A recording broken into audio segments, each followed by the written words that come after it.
Red flags that I ignored at a toxic job. I've often been asked about my toxic experiences, what made it toxic, why did I decide to leave? I get a lot of these questions when I do YouTube videos, when I go on other people's podcasts. This question comes up a lot. And I just wanted to take a moment to share with you a little bit more about my story. I've talked about it at length by different interviews I've done, such as Stephanie Perry, Black Women Leaving Toxic Jobs, and also Glenn Mazzini interviewed me about my journey of leaving a toxic job. Because when you're in a toxic job, many times it's not just one day you just up and decide to leave. There's often a progression of events contributing to you leaving that toxic job. So part of my healing has been to talk on YouTube, particularly about my leaving a toxic job and my healing now that I've resigned. So this is part of me sharing my story and not a way for hopefully people don't come on here and start saying, well, you should have known or why'd you do this or trying to shame me in some ways. But really, I can't be shamed because I already left. So I don't really feel any shame about what I did. But I want to be transparent with you about my mindset, what was going on at the time, because you may relate to this. And I want to share with you about lessons that I've learned in the hopes that you can relate to these things and or you don't make the same mistakes that I did. Because part of my healing is to really give back to Black women and to share with you my experiences, what I've gone through, but also to share with you ways out and options that you have. So this is story time for me. Again, part of my healing is to be vocal about my own experiences. I refuse to be silenced about what happened to me. That really is what sparked the YouTube channel, is that I refuse to be silenced about what these people were doing to me in a very toxic job. So again, I'm being honest with you in the hopes that you can learn something from what I am going to share. If you don't know me already, I'm Dr. Kamani. I'm a licensed clinical psychologist, a toxic job survivor, and through my experiences, I've become a toxic job liberator for Black women. So, again, I'm going to share with you some red flags that I ignored while at a toxic job. And I would even say it wasn't really ignored, it was things that I saw, but I kind of lied to myself or said things to myself like, okay, I'm aware of these things, but I'm going to keep moving because now that I'm informed, I know how to maneuver or navigate the situation. And you might be saying that to yourself too, that, okay, well, I'm glad that I know. Now I know how people are. Now I know how to deal with them. I got this. And so I want to share with you a list of things. And this is a short list. So keep in mind, I have pages and pages and pages of documentation. I decided not to go forward with legal recourse because I've been asked that too. Why didn't you get an attorney? You could have sued them, all that kind of stuff. And yes, I could have done that. I chose not to do that at the time because two things. One was I was in the middle of a lawsuit of our family suing a school that one of our sons attended in terms of their negligence with not addressing or following their policies with bullying. So that's a possibility. You can sue a school for that. So we were in the middle of that, and I was like, I cannot take on another lawsuit. Okay, that was the one thing. The other thing is, as a result of me going through or being a part of this lawsuit with the school, I knew how long and involved and stressful a lawsuit can be. I'm not saying this to you to dissuade you if you want to take legal action. I want to support you in doing that. I'm always so proud of Black women who are able to um, file a lawsuit against their employer, and I want to commend you with that. I just know from my situation, again, I want to emphasize that that's a very personal decision of filing a lawsuit. And so I want to support Black women if you decide to file a lawsuit or if you don't, if you don't want to take legal action, I want to support Black women no matter what, because again, this is a very personal decision and you need to make the best decision for you and your family about a lawsuit. So again, at the time I decided not to file a lawsuit. So hopefully people will stop asking me questions about why I did not file a lawsuit, because I know how long a lawsuit can be and how involved. We just finished the lawsuit with that school that I referenced And it took about 5 years. Okay. So again, it's a long, protracted process. So part of my healing is to talk on YouTube, to share resources with Black women. And as we're going into this new year, this just came up for me was to share my story or part of my story, because again, I've shared it at length on other interviews. But this is just like a snapshot of some of the things that I went through in terms of what made it toxic and the red flags that I saw. So I didn't totally ignore it, but I saw it. Yet I kept going and I kept staying at the toxic job because I felt like I could outmaneuver it. Okay. So I just want to give you a breakdown of what these things were. And I have notes. I want to give a breakdown. Again, this is not everything that happened because it was years and years and years. I was at that place for 13 years, I think, before resigning. And I just want to just say again that the job didn't start off as toxic. And your job may not have started off as toxic. My job was wonderful. Actually, it was really, really good. When I first started, I had two Black women supervisors, and they were phenomenal, just very supportive of me. I'm still in connection with them now, very supportive. However, once they retired, and you might experience this too, once you get a new manager, a new supervisor, things may shift in a lot of ways at your job. So for me, things shifted once they retired because I didn't have that same protection or the same support. I already knew that the job was toxic in terms of the system because I had observed some things, but I had like a buffer from them for them because I had these two Black women supervisors. So once they retired, I kind of knew that some things were going to happen to me. I had no idea it was going to be as bad as it was. Okay. So again, I'm going to lay out for you from my own experiences the red flags that I saw, yet I chose to stay there and continue on. And it's like a progression, okay? So I invite you to think about for your own job experience, what is the progression of maybe red flags that you are aware of, but you're still staying. Okay, no shame. And just I hope you're not judging me by sharing my experiences too. Okay. So please know in the comments, girl, you should have known, or girl, please, that's not helpful. Okay. I already know, shoulda, coulda, woulda. Okay. So one of the first things was I was very well aware of the workplace bully. I knew who it was. Again, I had distance from her because of my supervisors. I didn't have to directly interact with her. However, it was very well known within our unit about her bullying behavior towards others. So, people in administrative positions, people not in administrative positions. It was well known, not only within our unit, within the whole district. So people might mention her name and they would say, "Oh, I've heard about her." Like it was very well known about this person.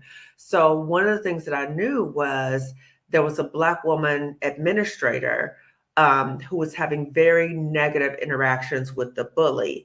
And she ended up retiring early, and she filed a lawsuit and there was a settlement. So I already knew that the bully was involved with that. Okay. And I actually interviewed the Black woman that I referenced previously. So I already interviewed her. I knew some of her story. I didn't know the full story, but I already knew that the workplace bully was involved with that. Okay. So that was one thing. The other thing was people had already told me that they called her a snake. And I already knew that about her. Again, I'd heard stories about her, but I did not have direct interaction with her. So in my job, I got a promotion. And at another point, I had like a lateral promotion where I had to work directly with the workplace bully. So I was told, okay, so you know who you're working with, you know what she's about, just watch your back. And so I kind of felt like, okay, point taken. I got it. Okay. So I was watching my back around this person. However, again, knowing people and knowing what they're up to and all that kind of stuff, it's not going to protect you from being in a toxic job. So that was a red flag that I ignored. Okay. I knew she was a snake, but now I'm going into the snake pit and working directly with her. The other thing was there was a Black woman, I put that in quotes, because as you've seen on my YouTube channel and other people have talked about this, about all skin folk and kinfolk. So there was a Black woman who was friends with the workplace bully. And this Black woman would periodically come to me and tell me about negative things that the workplace bully was saying about me. And she would couch it and say, well, she was saying these things about you. And I just think you should know. I just think you should know. Okay. Now in my head, I'm thinking, okay, so why does she feel so comfortable saying these things around you about me? And what did you say? Did you protect me? Did you stand up for me? Did you do anything? Okay. So that was another red flag. Okay. So why is this Black woman coming back? First of all, this Black woman, why is she friends with the workplace bully? Okay. And why is she coming back and repeatedly telling me about negative things that the workplace bully is saying about me? Again, not in front of my face, but behind my back. Okay, because all of my evaluations, all of my job evaluations at that place were always glowing. They were up and above, okay, put in leadership positions, all that kind of stuff. But behind my back, she was saying these negative things to me, to this Black woman, and this Black woman was coming back to me and telling me because she thought that I should know, okay, trying to play innocent, like I didn't know what to say, but I just thought you should know, okay, that's another one. The other thing is, one of the things that I was told was that the workplace bully was saying very negative things about me in a public forum. So other people could easily hear her. But again, she never came to me and said anything about my work performance. Again, glowing job evaluations, but she's saying these things about me in a public forum. So I reported that and I talked to the assistant director about that. So the workplace bully was the director, and I talked to the assistant director about it.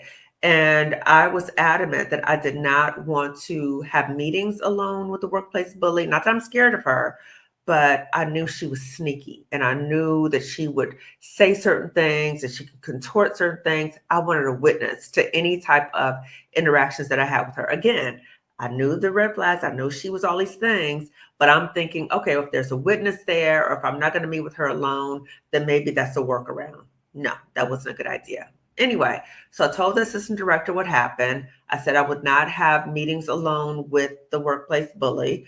Something else that well, I'm not going to go into that, but she just, okay. So anyway, had talked to the assistant director, told her whatever, whatever. The assistant director took me into a private room, and interestingly, she took me into actually the bully's office when the bully wasn't there. That's very interesting. And I'm thinking that she's going to talk to me about what did the workplace bully say and ways that she's going to address it. No, I was in that room with her, with assistant director, for about 2.5 hours, as she's telling me very personal, sensitive information about the workplace bully, things that I wish that I never knew. I never knew.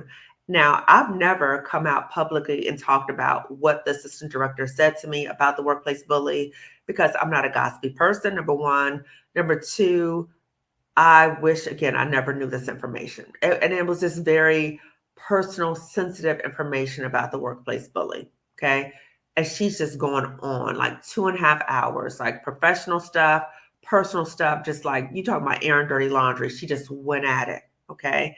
And at the end of towards the end of the 2.5 hours where I'm in this room, and I'm like, I kind of feel stuck in this room because it's the assistant director telling me all this stuff.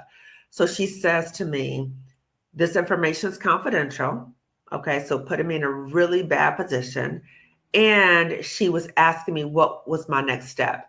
What I think she was trying to get me to do was to file a grievance against the workplace bully. And she was telling me about what the process will be about filing a grievance, whatever, whatever.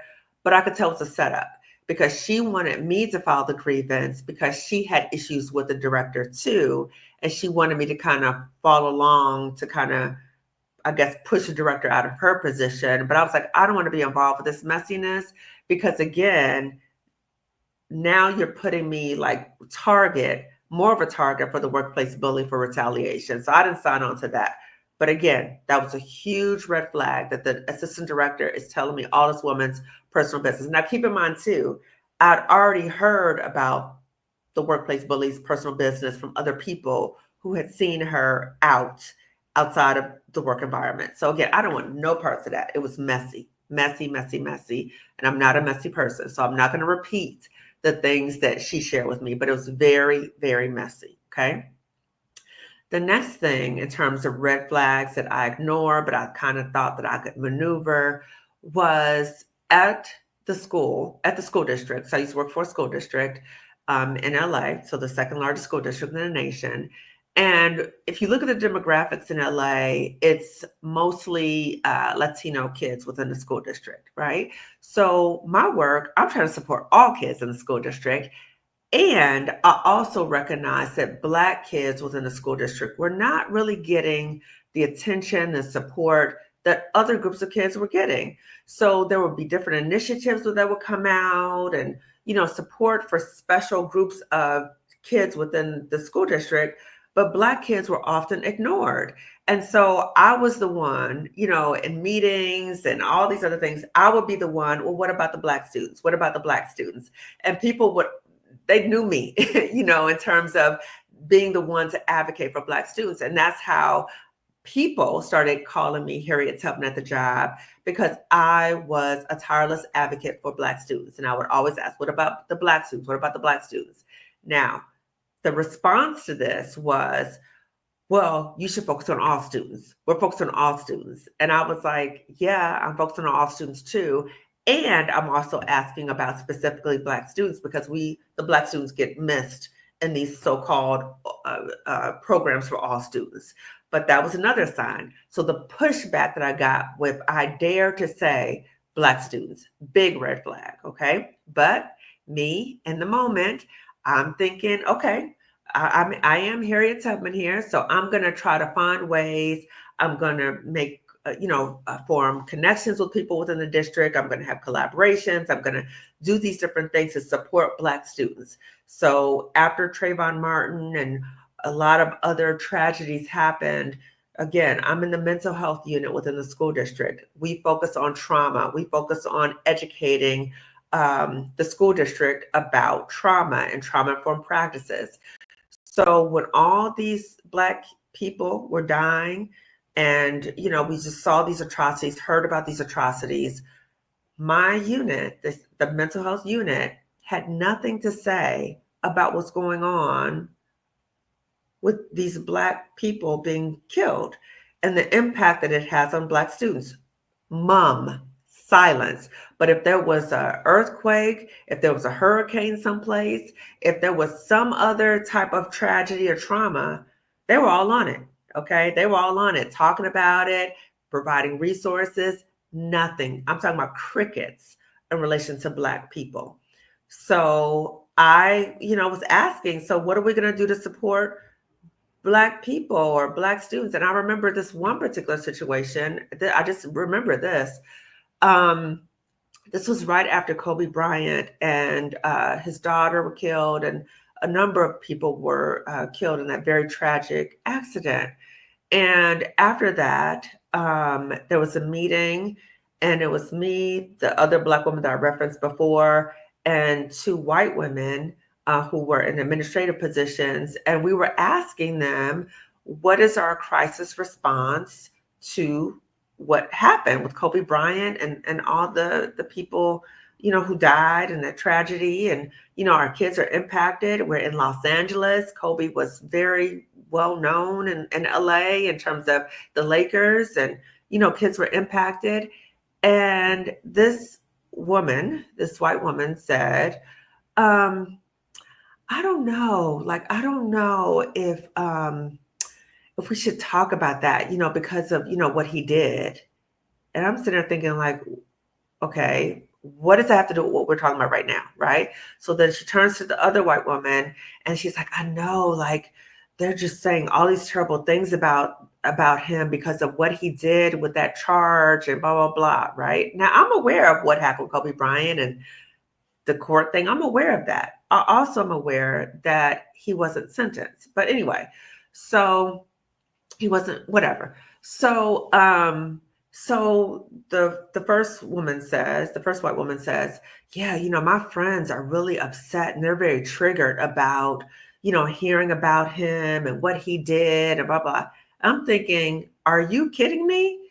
we're talking about a tragedy that has happened with which people have lost their lives. We're talking about this, and you're talking about your friends are triggered because of his history, his alleged history. Are you kidding me? And then she says, then she doubles down and she says, I mean, really, oh, this one was just disgusting. She said, really, I mean, is Kobe even relevant anymore? I mean, my kids, I mean, do they even wear Kobe jerseys anymore?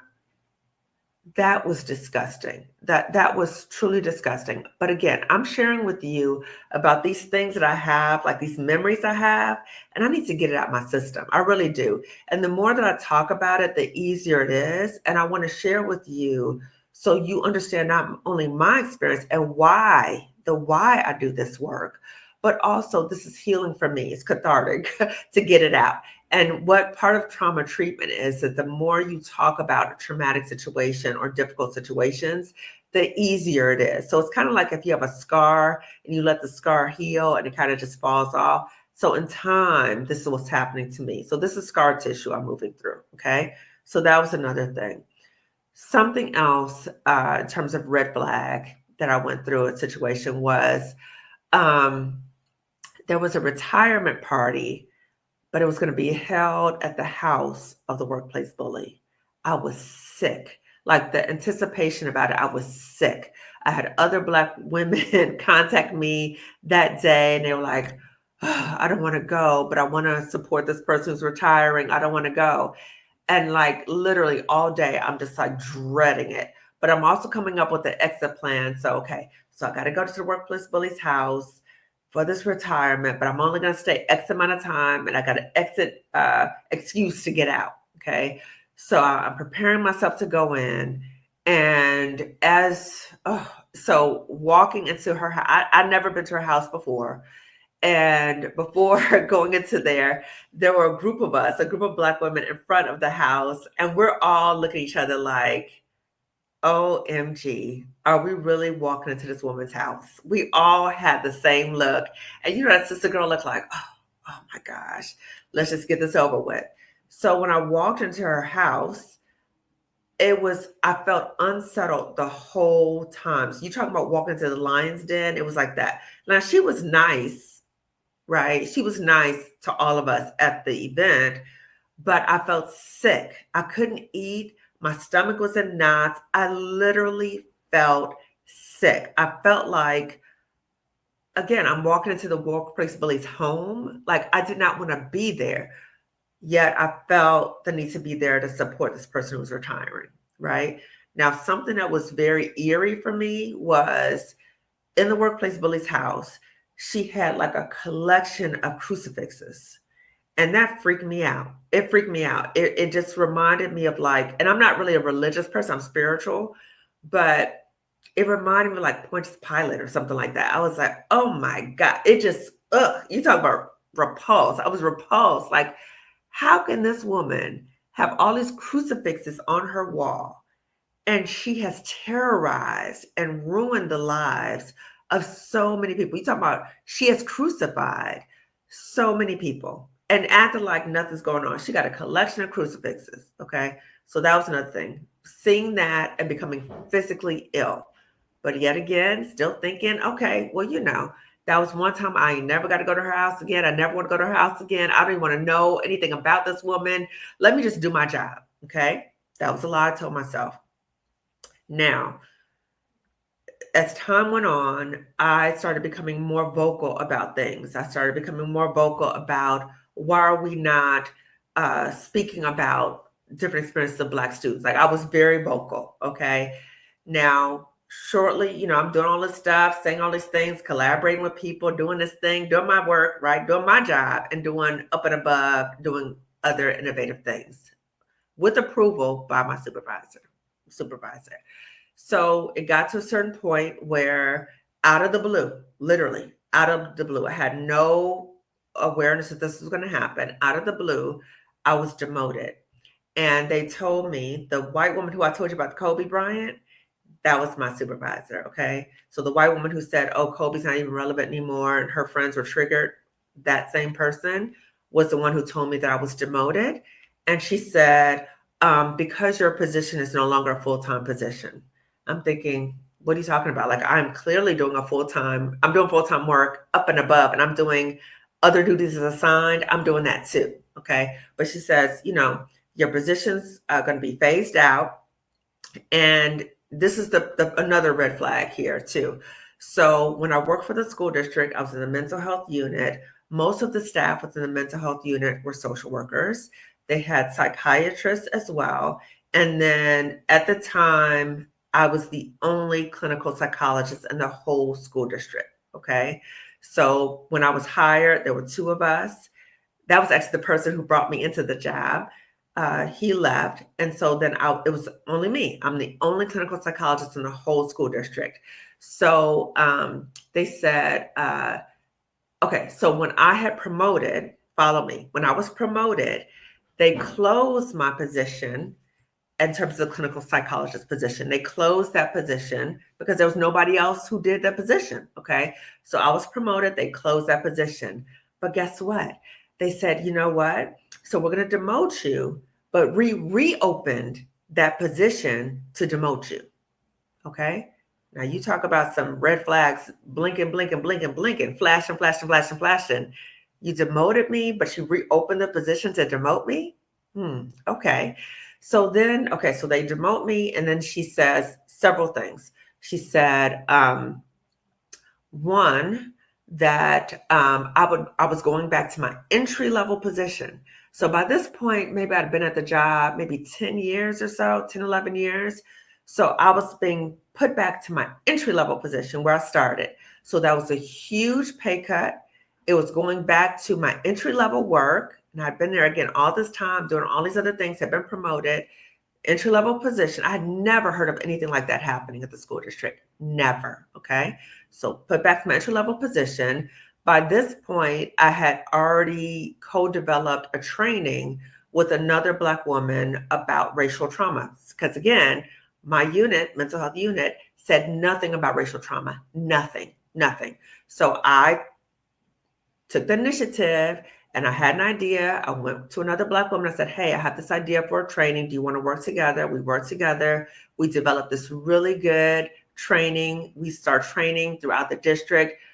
The unit that we worked in initially did not support the work at all, but other units did. And they were asking us to train throughout the school district. So this woman, as she's demoting me, she tells me entry-level position, reopen your previous closed position to demote you to your entry-level position. She said, and you know that training you like to do, right? She's talking about the training that we co-developed, the Black woman and I. You know, that training that you like to do, that your training, yeah, you probably won't be able to do that anymore. It was like kind of snarky how she said that. And then she said, listen to this. She said, we're going to open that position that you had for only 1 year. And if you're not able to find another position within the school district within 1 year, you will be laid off. Again, this is unheard of in the school district. At that point, I had never, ever heard of anything like that. And all the people I talked to, nobody had ever heard of anything like that before. Being demoted to your entry-level position and then being told, we're going to open a position for 1 year. And if you don't find me something, you're going to be laid off, right? Because I'd been there over 10 years at this point. So I was like, what? Like, I'm hearing all stuff like this does not make any sense. So I'm going to union people. I'm trying to fight, all that kind of stuff. Again, came down to it really wasn't worth it to fight.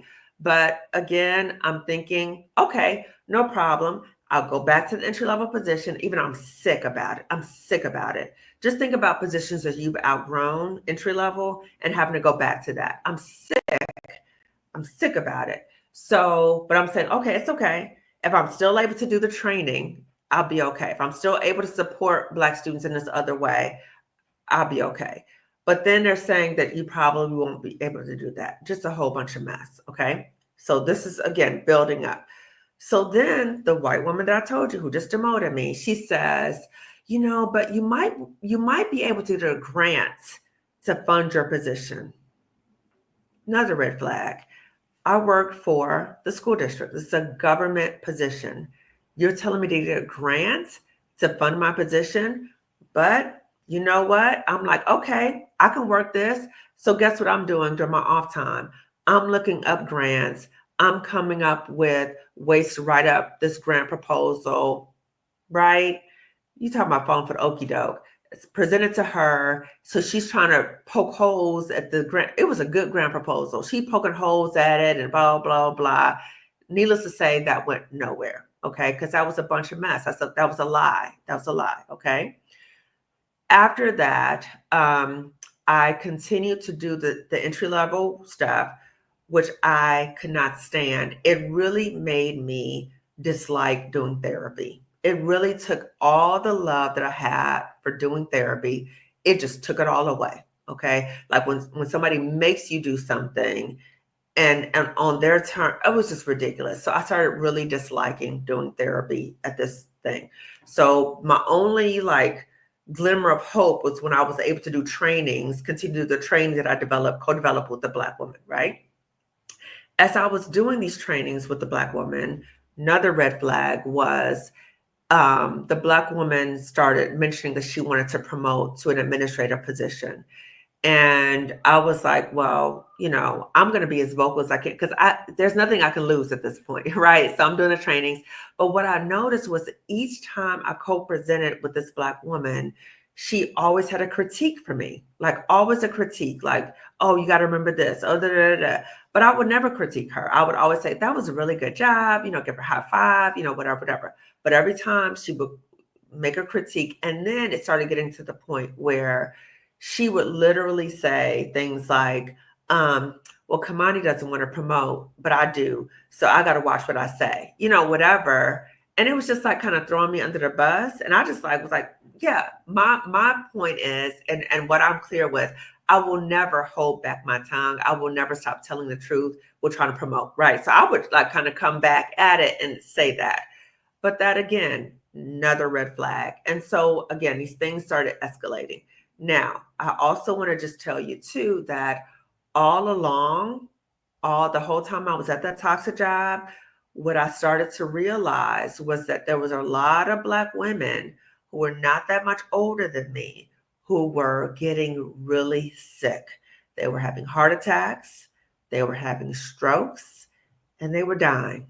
Okay. The first Black woman superintendent of our school district died, and she wasn't, again, that much older than me. So that was a huge red flag, right? So now this is me like, wait a minute, look at all these things, look at all these signs, pay attention, okay? The other thing was I tried to, because I was told that within this year, because again, they will open my entry level position for 1 year, and then I would have to find something else in the district. And if I didn't, I would be laid off. So I'm trying to apply for these jobs because I am a clinical psychologist, which is a very specialized degree. I had a different type of credential to work in the school district. There were a lot of jobs that I wasn't able to apply for because I wasn't a teacher. I wasn't a social worker, right? I'm not a school psychologist. Like there were a lot of things I was not able to apply for. But those things I was able to apply for, I applied, but never got any of them. And these were even positions that I just had. I still wasn't able to get those. But no feedback about why I didn't get it or clear understanding. It was this weird, bogus thing. At that point, I knew that I was being blacklisted or blackballed or whatever. I knew that, there was some word about me because, again, never had a negative job evaluation, had very positive interactions with colleagues, but there were a few, the workplace bully and her minions, that of course I didn't get along with. And I know that had an impact with me not being able to get another position. So now I'm like, what am I going to do? Like, I can't stay in this entry level position, even if I wanted to, which I did not want to, because it was going to close within a year. I'm not able to get another position because I'm not able to get these other jobs, even though I know I nailed the interview. And I was like, okay, what am I going to do? Now, again, now we're looking at things are getting ramped up. So one day I had to go to a training. It was a training about family therapy. And I had to go to this training. And the person who was doing the training, his father was a very famous therapist. I'd read about him in graduate school, his father. So during the training, this man says, I'm going to show you a video of my dad doing this paradoxical intervention. That's it. This is a paradoxical intervention. I want you to watch it and just pay attention to the paradoxical intervention. Okay. So I'm in this room with other clinicians, and he shows this video. So the video is in black and white, and it's a video of his father, who appears white, but I think he was Latino, but white appearing. It was the clinician, and it was a black boy. Okay, and so the clinician says to the black boy, "How did you get to be so dumb? How did you get to be so stupid? You did that, and you thought that something was going to happen to you." And he's consistently saying this stuff to this black boy. And I am mortified. I'm sitting there mortified. Then he brings in the black boy's mother, who's also on video, and he says, "How did you raise a child who was so dumb, who was so stupid? You know, he's going to end up in juvenile detention. And you know what happens to kids who go to juvenile detention, right? You know what happens to boys in juvenile detention." And so she's like trying to apologize. It was revolting. I was just on fire. I was fuming.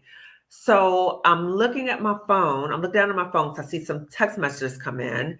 And there was, in that room, again, all clinicians, there were only 2 Black people in that room, me and another Black woman clinician. So the Black woman is texting me, and she said, "OMG, I'm being triggered right now."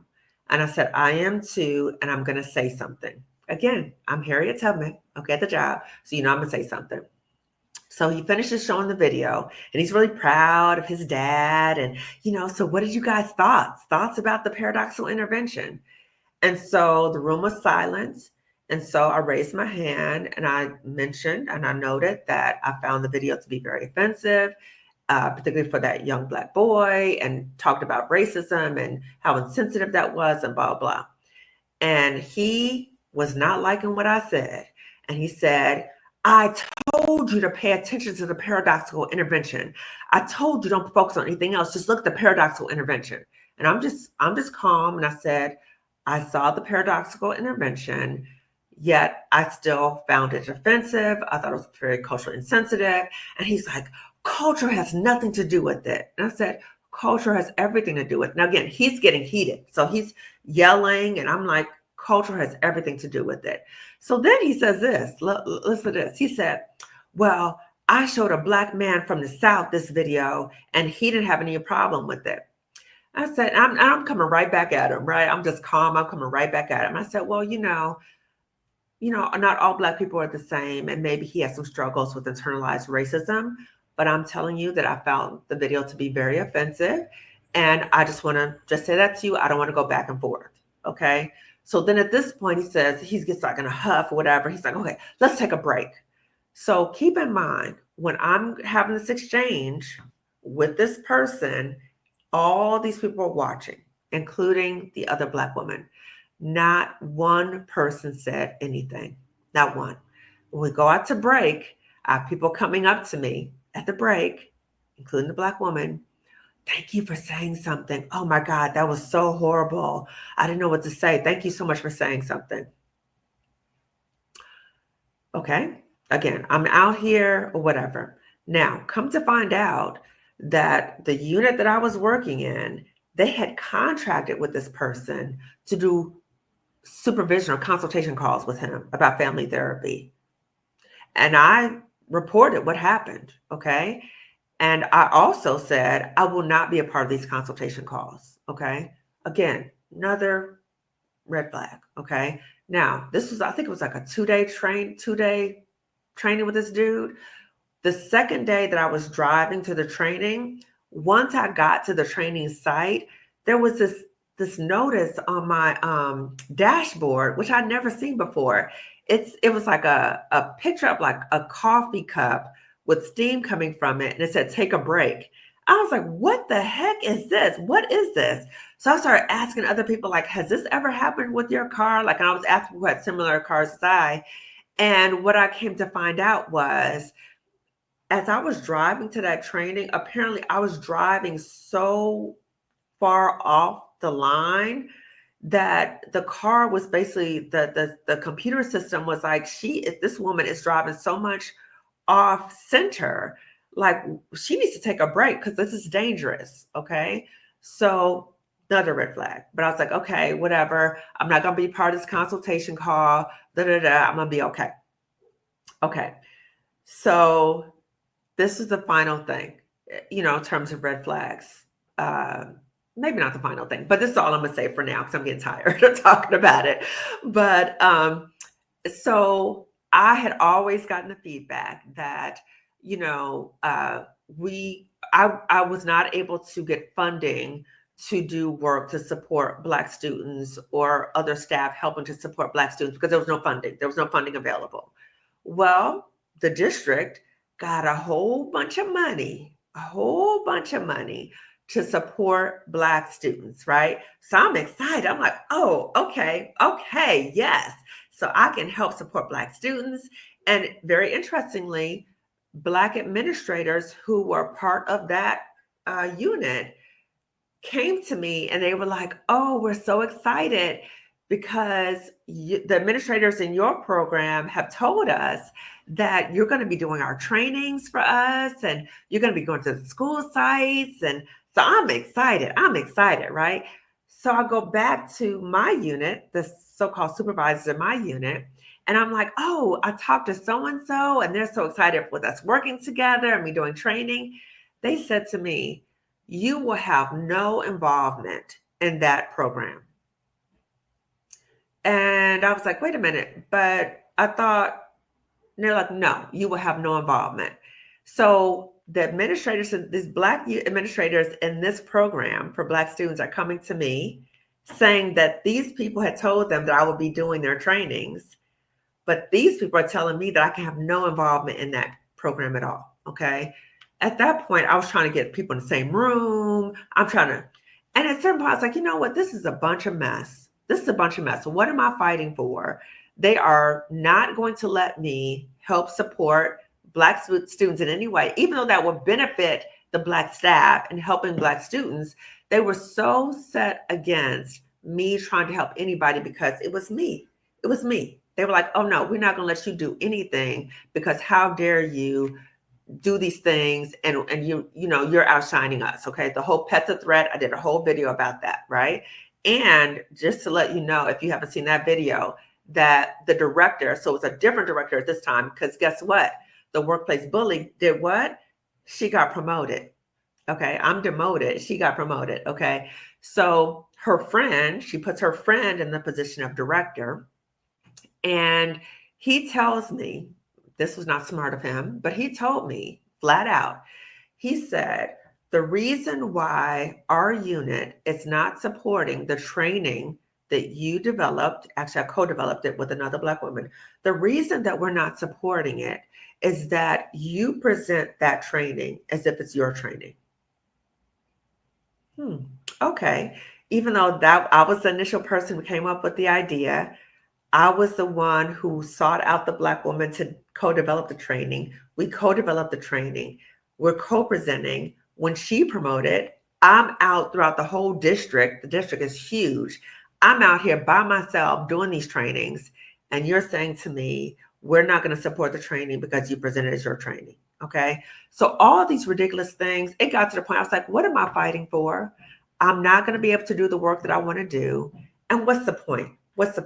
And that's when I took my leave of absence. Now, I wanted to share this information with you because, again, it's therapeutic for me to get this out of my system. And this is a short list. This is a very short list of things that happened. But I wanted to share with you about my story so you had a better understanding of why does Dr. Kamani talk about toxic jobs so much? Why does she do that? Because I was there. I saw the red flags, and I would just lie to myself, and I could try to work around it. And you may be doing the same thing. But I also want to share with you not only what I went through and now how I'm wiser because of it, but I also want to share with you about your options for getting out, because I went through the process. I was in a situation where I thought I could leave a toxic job because of finances. But I said, you know what? I need to, number one, take a leave of absence, which I did. And while I was on my leave of absence, I started working on my exit plan. So part of my exit plan was number one, figuring out what I was going to do to replace my income. And what I did was I said, okay, what's the lowest hanging fruit? What is something I already do at my job? And I encourage you to think about this for you. What is that thing that you currently do at your job that you'll be able to pivot and do it somewhere else? Maybe on your own, another company, whatever that is. And that's exactly what I did. So I started doing telehealth on my own. And then I also started working with Dr. Roche Brown, who is not only a licensed clinical psychologist like me, but she's also a financial psychologist. So I said, if the finances is what's keeping me at the job, I need to work with an expert to help me get out of here and create a financial exit plan. So we were able to figure out what are all my expenses, what are my different options for replacing my income, what amount of money do I need to bring in every month, what am I going to do about my retirement and my health insurance and my life insurance. We came up with a whole plan. Okay. So when I came up with the plan and was talking to her, and she was looking at all my numbers, and she was like, you know what? You're going to be okay if you leave this job. We've gone over the numbers and everything. And she said, in fact, you're going to be more than okay. You'll actually lose money if you go back to that toxic job. So that really helped me.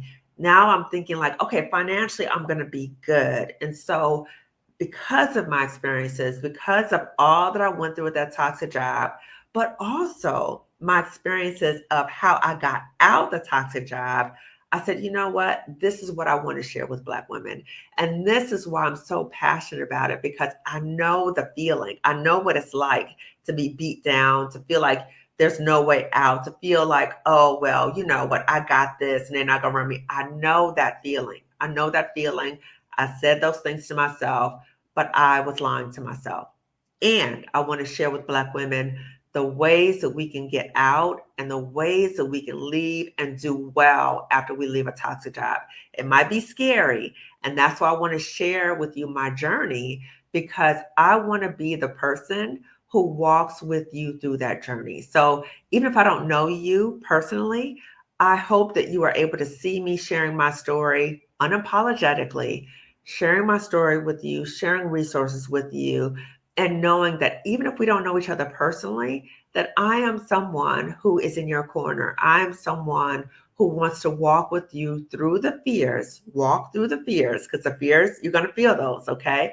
Walk through the fears so that you'll be able to leave. So this community that I am creating on YouTube is a community for Black women to uplift and support one another. Okay. So the name of my business, Lifting As We Climb Consulting, the name of my YouTube channel, Lifting As We Climb Consulting Wellness Services, is I'm lifting up. I'm lifting up. I'm still healing from a toxic job, but I'm also lifting up as many Black women as I can in the journey.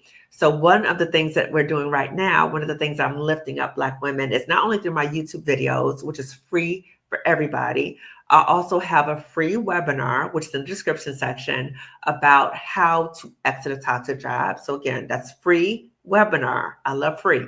Free webinar in the description section. I also have a free weekly newsletter. So these are things that I offer for free to everyone.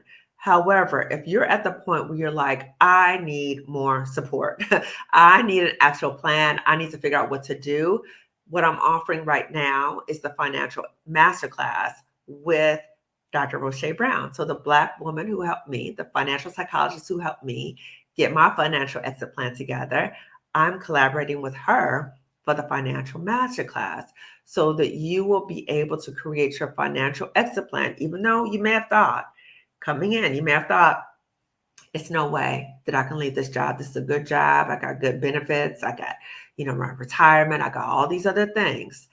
You will be able to see and experience that you can leave that job.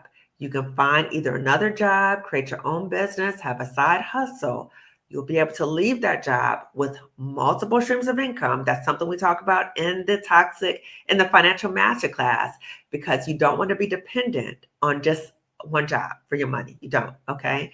So we talk about all those things. You might come in like, Oh, man, this job is beating me down. Oh, I dread going to my job. Oh, the Sunday scaries. Oh my God, I'm crying on my way to work. When I'm in the bathroom, I got to take a break and go cry and get my face back together. When I leave my job, I'm talking about the job all the time to my family and friends. You will go from that to coming up with a plan for you to leave. Now, nobody needs to know about your plan. Don't tell nobody your plan at the job. Don't do that, okay? But you are getting ready so that you'll be able to leave on your terms when you are ready. And in the financial masterclass, it is private. It is private. So none of the participants, you will not be seen on camera. Your name will not be listed. The only people on camera will be Dr. Roche and I, okay? And you'll be in a community with other Black women who are going through a similar experience as you. So you know you're not alone, but you'll get the resources so that you will be leaving with a financial exit plan. There's a workbook we have for you. You'll have all these things. So that's January 8th and 9th. Okay, we're going to kick off the year right. January 8th and 9th, the information is going across the screen, but it's also going to be in the description section. Okay, so January 8th and 9th, 7 p.m. Eastern, 6 p.m. Central, and 4 p.m. Pacific time. Okay, so again, information to register is going across the screen. You will get a replay after every day. You'll get a replay, so you can always go back to it and take more notes. The masterclass is a lot of excitement, a lot of energy. We dance, we laugh, we do a lot of things, but we also share information with you. So again, you will not be on camera. Your name will not be listed anywhere, so no one will know that you're in the masterclass. But this is you preparing yourself to get ready to leave. And you are also able to gift a Black woman. So let's say you want to come, but you also want your mama, your cousin, your friend to come. You can also gift a Black woman again by clicking the link and going through the whole registration process. Okay. So I wanted to again just take a moment for the why. Why does Dr. Kamani talk so much about toxic jobs? Because I've been there. I've been there. I know the misery of it. I know the dread of it. I know just all the feels about a toxic job. And so I want to share with you openly about how I am processing what happened to me and just giving you snapshots about what about the job was toxic and the red flags that I was aware of, but I chose to ignore because I was lying to myself that I would be able to outmaneuver them. But all those things that I thought I could outmaneuver, they all caught up to me. And so I hope that you can hear from me sharing my experiences that this is a lesson learned for you as well as you are on your journey of really centering yourself and knowing that you deserve better and knowing that there's resources available for you. I wish that when I was in that toxic job that I knew about resources like this. I wish I did, okay? But I didn't, and that's part of my life, right? Like I recognize when things are not there, and then I end up creating them or co-creating them. So this is for Black women, the Financial Masterclass. Register January 8th and 9th because it will change your life. It really will, okay? So I will see you later, and give this video a thumbs up. Share this video with at least 2 other Black women. And if you haven't already subscribed to my channel, please do so and turn the notification bell. That's when you know I'll go live or I'm uploading another video. Okay, see you later and register for the masterclass. Okay, see you later. Bye.